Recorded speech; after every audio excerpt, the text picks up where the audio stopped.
Alerte maximale sur la côte est des États-Unis où des mesures exceptionnelles ont été prises en prévision de l'arrivée de Sandy.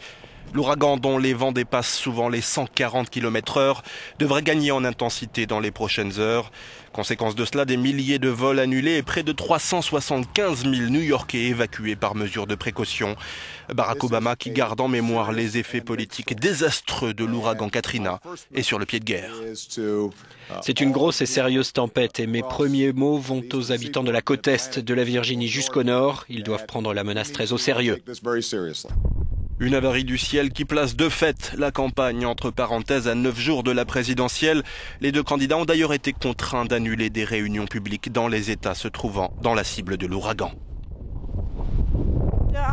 Je suis assez loin de l'eau. Je ne pense pas que je vais avoir un problème malgré tout ce vent. Mais que peut-on faire d'autre qu'attendre ? Ambiance désertique dans le sud de Manhattan et dans le quartier du Queens notamment, parmi les plus inondables de l'île. Quant au métro et au bus, ils ne circulent plus depuis dimanche en fin d'après-midi. C'est ridicule. New York est un melting pot de gens qui se lèvent tous les jours pour gagner leur vie. On ne peut même pas utiliser les transports publics.